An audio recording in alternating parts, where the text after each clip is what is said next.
بیلوزه بشي مکوه بسیاره خرابېږم بیلوزه بشي مکوه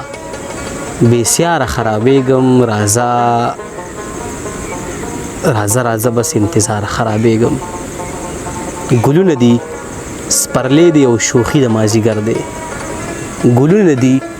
سپرلی دی او شوخي د مازیګر دی هغې ته وایم مه راځه ریباره خرابېږم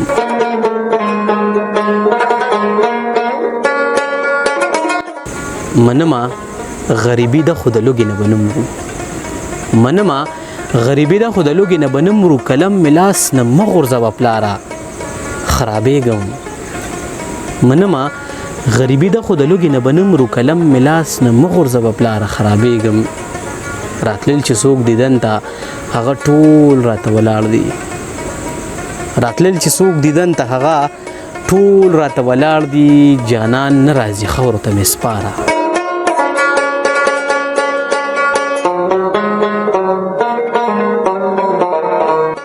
خرابېږم وجود کې مې بس دغه دوه ساګانې دي لا مزه وجود کې مې بس دغه دوه ساګانې دي لا مزه زرې زرې را پرېوتم یاره خرابېږم زمانه یې زما خوشحالۍ وړي دي ګلمخې زمانه یې زما خوشحالۍ وړي دي ګلمخې دا هر څه مې په درد پسې نور شماره خرابېږم دا هر څه مې په درد پسې نور شمار خرابېږم قدرمنو کتونکو او په معیار خپرونې مینو ستړي مشي په خیر راغلی ستاسو ملګری داود شاه درد یم خپل کلامونه در سره شریکوم هیله لرم چې خوښ مو شي خوندونه ترې واخلئ او د ملګرو سره هم شریک کړئ دغه پور په ما باندې پرېږدئ ډېره مننه یو څو شعرونه خپل نور دي چې بخښنه غواړم زما لیکل چونکې لږ شان انقلابي وي بې شوره مه کښېنه په شور شه ګنې سر به وخوري بې شوره مه کښېنه په شور شه ګنې سر به وخوري د هر ظالم د سترګو تور شه ګنې سر به وخوري رونو د برید ساتلي ځان ته پښتانه وایي اوس رونو د برید ساتلي ځان ته پښتانه وایي اوس مکتب ته مه د نوره کور شه ګنې سر به وخوري خلک شکونه کوي وایي دهشتګرد راغلی خلک شکونه کوي وایي دهشتګرد راغلی ټوپۍ را کوزه که سرتور شه ګنې سر به وخوري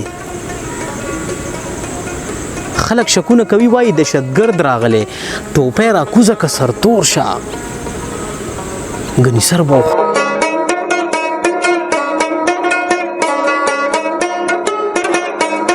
په محبت کې چې بدنام نشي نو ورکې واخله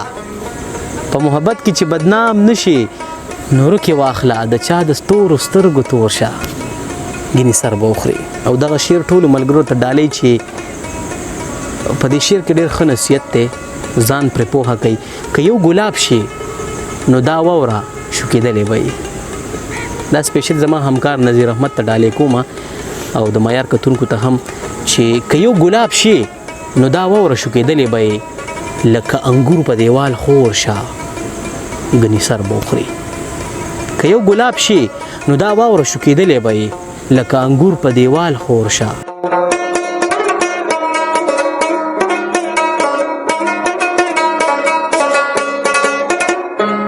د بل حیاته چې ذره قدرې هم پورته نشي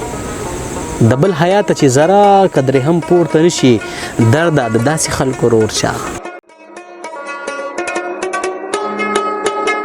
ګنې سر به وخوري د معیار کتونکو باوري یم چې کلامونه به مو خوښ شوي وي د ملګرو سره شریک کړئ او لایک او کمنټ خو زه به ووایم چې حق جوړیږي پکار ده چې تاسو را سره هم لږ شان کومک وکئ د اورېدو او د کتو جهان مننه